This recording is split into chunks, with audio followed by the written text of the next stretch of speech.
Hi everyone, welcome to my coverage of the 2012 Heywood Chess Congress, which I competed in last weekend, which is my first over-the-board tournament since Huddersfield, so I was very rusty. But now I've finished my exams, I can sweat chess study, and I'm also doing my first D2 T4 event this weekend in Buxton, and have a match tonight, so I'm sweating chess. My first game was against Wiatt Ropp, who is 158 ECF and has been winning majors, so I'm effectively against the 160 plus, which isn't great when I haven't played for a month. I nearly turned up late but arrived just in time and saw that he had played the English opening Bring It On. So C4, G6. We are going to see my latest system in action, although this game transposes to my favourite Lenningrad Dutch. G3, D6. Now we're back in a Dutch. Knight F6 would have been the King's Indian. So these moves are now played. It's developing. And now White's quiet setup has made it easy for me to get the typical E5 push in. Play now becomes like a reverse closed Sicilian. And now this is Rook B1. This is a typical English move, supporting the advance of the B pawn and removing the rook from the X-ray of the bishop as well, so it isn't a tactical liability. Also, black plays Rook B8 in the closed Sicilian, so this is a good move here as well. Another plan was maybe B3 to try and neutralise the long diagonal pressure from the G7 bishop. And now I played H6, which prepares G5 and F4, which would release the bad light squad bishop and start hack attack because I was in fighting mode. Now after B4, I played the first inaccuracy with G5. A6 was better because in the close Sicilian, White often plays A3 and answers B4 with a trade on.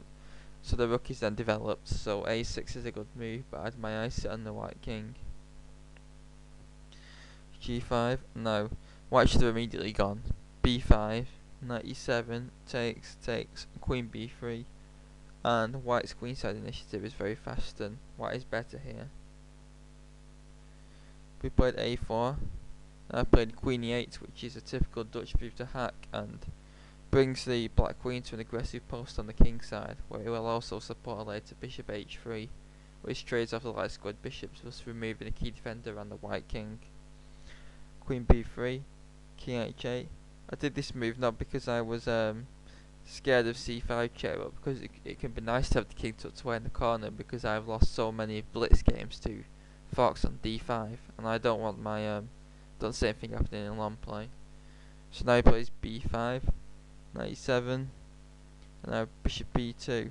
Possibly this natural developing move is a bit routine. C5 should have been played. White should be ripping open lines on the queen side as fast as possible, because if black's attack succeeds then he wins the game, because as Nigel Short said, modern chess is based too much on pawn structures. Forget it, checkmate ends the game. So of course White needs to get that queen side open fast before he gets hacked. So after Queen H5 takes Bishop A3. The bishop seems better than A3 because as well as pressure in D6, and also the rook is off the dangerous diagonal as well, making A3 a better squad than B2 in my opinion. Bishop B2 and then Rook B8. I fought for over 15 minutes on this move. I spent 14 of it looking at the pawn stack with F4, but didn't like the look of B7 and then my rook being on pretty if the light squad bishop ever moves. So I decided to get the rook off the diagonal, but this move seems a bit too slow. So let's F4.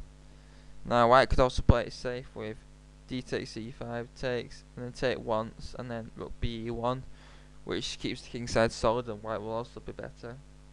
But the critical test is E takes, G takes, G takes, which looks very risky for the white king, but the edge is only giving black half a pawn of compensation. Queen H5 is what I had calculated, and now, but White is the upper handle, he has to be very careful, saying F takes, D takes, Knight G3, Queen H4. And then black would like to play Bishop H3, but there doesn't seem enough attack for one pawn, let alone the A8 rook as well. So Rook B8, and now D takes E5. I drastically need to work on my positional chess rather than understand hacking on the ICC. I didn't even consider this move, thinking it puts another pawn towards the white's king, so I was happy when I saw it. But this move is the best for two reasons. One, I am attacking on the flank, so white needs to open up the centre to try and expose my king because I'm pushing pawns. And two, white gains the c file, and with my queen on e8, c7 becomes a massive problem, will probably have to be sacked. So after d takes d5, knight d5, I played knight f takes d5. I thought taking with the f knight was better because I knew I would have to play f4 at some point, even as a sack, just to get in some counterplay before I am done over on the queen side. If you're playing a risky or dynamic opening like the Dutch, you have to prepare the second in queen sack in some cases to mix it up. And if you don't like to sack, then stick to the Slavon, Nims or Indian. Although I do play some razor sharp lines in the Nims, as you've probably seen. I took with the f knight because f4 clears the f5 square, and my e7 knight is destined to hop into that square. But better was knight e takes d5, d takes d5, because now the passive e7 knight is off the board. Moreover, I now have the option of knight e4, queen c2, and rook f7, defending c7 laterally, and black is doing slightly worse. Notice that bishop takes e4 is a horrible positional blunder, because although it doubles black's pawns, it opens the f file and surrounds white's best defensive piece, so white could be expected to be hacked on this position on light squares. So knight f takes d5, c takes d5, and now queen h5. A natural move, hitting a knight prepared in f5, f4 hack, followed by bishop h3. However, the weakness of c7 becomes apparent after white's next move. Queen c2.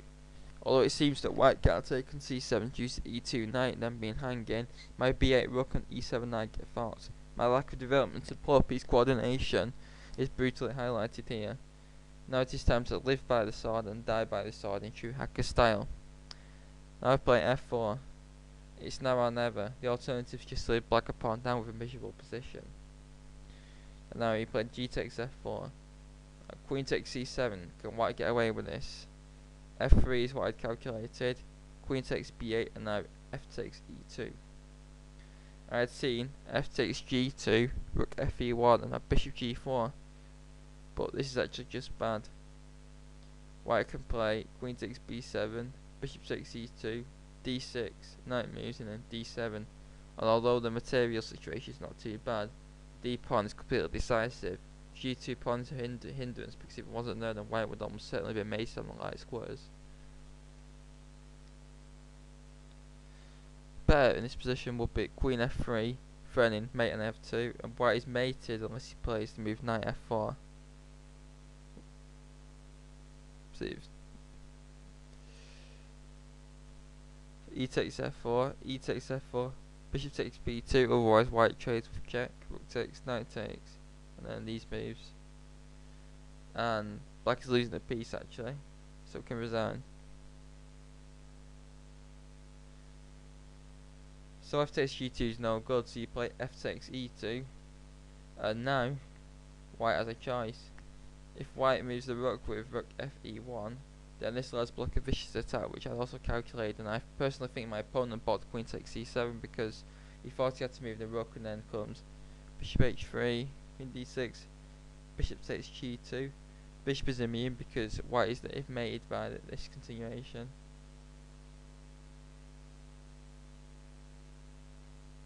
And now rook f2 and mates. Bishop takes e5, knight g6, and black has two pieces for his rook and 2 pawns and a crushing attack to boot.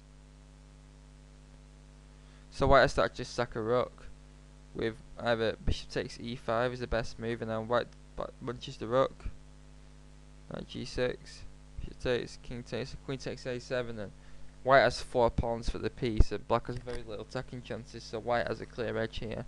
This is best play if white takes on c7. It shows that it is safe, but it involves white losing a rook with check after winning one, and very few players below tired player strength are going to see all this. So in the game my opponent plays a safe move, which will also lead to a white advantage. Another alternative, by the way,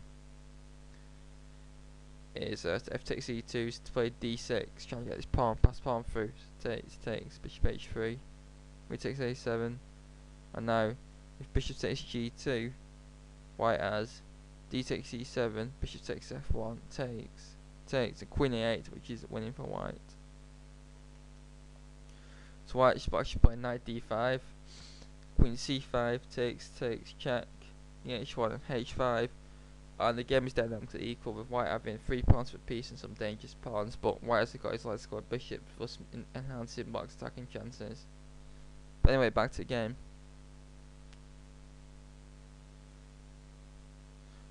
White played g takes f4, and after g takes f4 he played knight takes f4.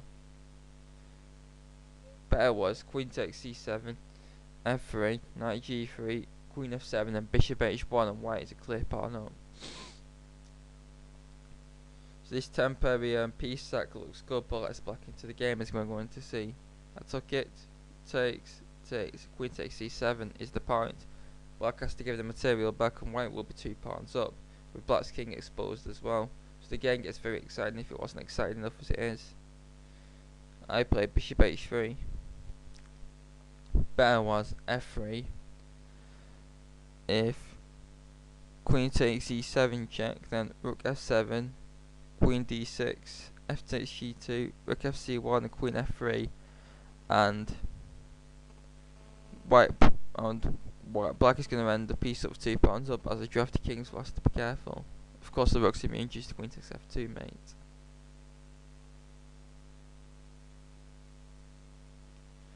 Bishop h1 is no good because of king h7, queen takes b8, rook g8 and queen g3, and the white queen falls. It also falls if queen takes c7, rook f7 and then rook g7 check. Again wins the queen. So white has to go in with queen takes b8 and then f takes g2, rook fc1, queen takes d5, rook c7, king f6, queen takes a7, and a very crazy position as a row as well. White is better materially, but black has some compensation with activity and white's queen's offside. So bishop h3, and now white could have played bishop takes h3, queen takes h3, queen takes e7 check, king h8, queen e5, and then queen e4, which is the game, except this move order has cut out the g-file attacker, and black only has enough compensation for 1 pawn here, certainly not 2. But it still makes it, because taking a knight with check, it's motion 2 pawns up is very tempting, but this move is a serious blunder which wasn't fully punished. And I played king h8 trying to get a g-file attack, but stronger as a natural. Rook f7, queen e4, and I'd overlooked f3. Bishop takes, has to take. See what king f6. And although the material is level, black's initiative rages on in the endgame, and in fact the trade of queens helps because its white's queen was a key defender, and white's position will soon disintegrate. For example,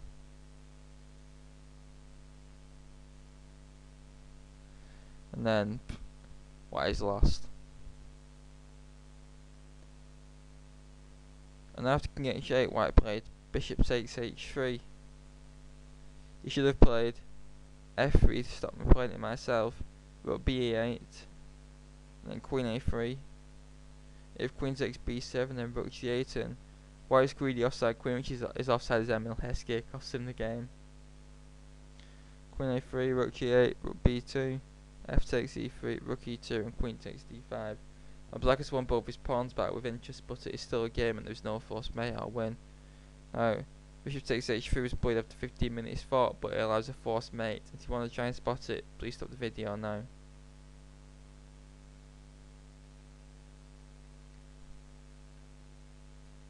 Now, I actually played in the game queen takes h3, double question mark.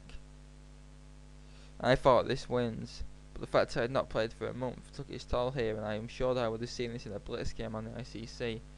Well, what I'd calculated was the winning move, which is rook g8 check, bishop g2 and then f3. But then I saw queen f6 check, king h7 and rook fc1. Rook takes g2, king f1, and there is no mate, and black's exposed king is going to allow at least a perpetual. In fact, the engine's evaluation is 0, 0, 0 with all the top moves. However, bishop g2, there's a simple mate which I missed, where you go rook takes g2 check, king takes g8 check, king h1 and queen f3 mate, which was all forced in the game. This game horribly reminds me of S Rush versus T Hilton. And I bet I would have seen this in the bullet game, but I couldn't see it in a long game with 30 minutes left on clock, which shows I need to sharpen my tactics faster or permanently be epoxy 140. Queen takes h3, and now Queen e5 check was played. White had clearly missed the mates as well, but he had at least calculated the only defence after the obvious recapture. The idea is to force the black king to a square that will interfere with the attack.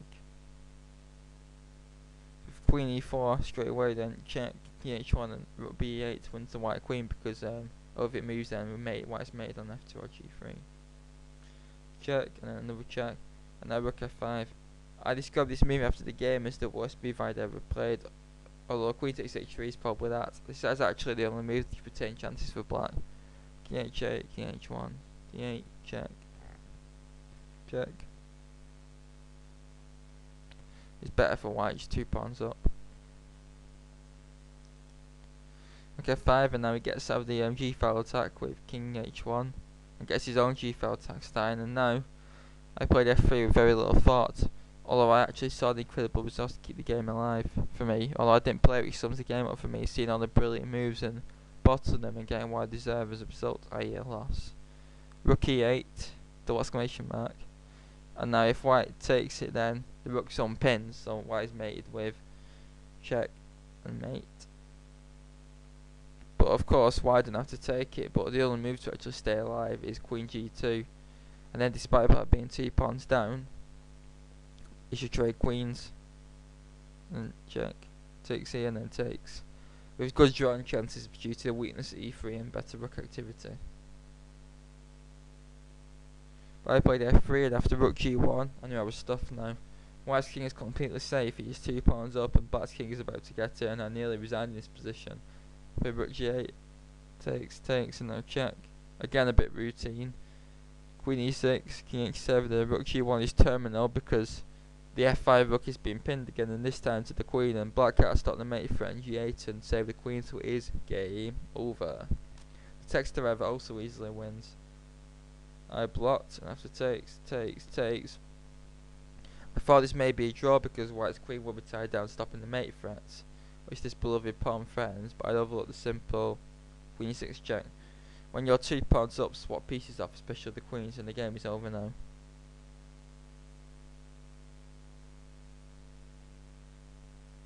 And here I threw in the towel. Sad end to the f3 pawn's life, which should have been a hero and a very hard defeat to take because I knew I had missed the win and went home to find out I missed the forced mate. And beating a 158 as black would have at least made me think I'm improving, but it wasn't to be, and I should have been rewarded for taking risks and trying to hack a stronger player up. However, I took heart in this performance and gave me a confidence boost. I hope you enjoyed this game, because this is a very exciting for a 9 AM kickoff and features some epic hacking, which I sadly failed to finish off after doing the hard work so well. Well, I hope you all found it instructive, and please leave any comments and thoughts. Thanks very much.